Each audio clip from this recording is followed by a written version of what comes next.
DHS Secretary Kirstjen Nielsen resigns after clashes with Trump on immigration. Department of Homeland Security Secretary Kirstjen Nielsen abruptly resigned Sunday, as the president continues to fume over continued illegal border crossings. CBS News: Nielsen's resignation is effective immediately.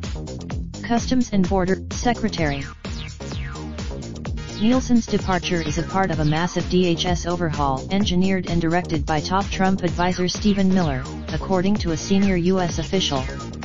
It's unclear but Nielsen's tenure since she was confirmed in December 2017 has at times been rocky, with the president taking some of his frustrations over illegal immigration out on her. Questions about this.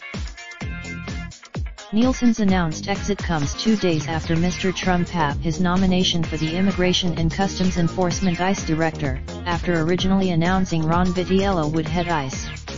Nielsen's departure, one U.S. official told CBS News, is it unlikely McAleenan would be nominated as Nielsen's permanent replacement.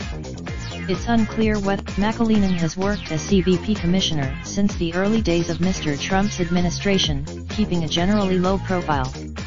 In in recent days, Mr. Trump has threatened to shut down the U.S.-Mexico border or ram aid in Mexico coming into the U.S. if Mexico and Congress don't fix the situation at the border. Nielsen became known for her eye of the zero. As Major Garrett, Arden Farhi, and Catherine Watson contributed to this report. Raindrop, drop top, smoking, no cooking the hot pot. Fucking on your bitch, yeah, that. Looking up, open the park pot.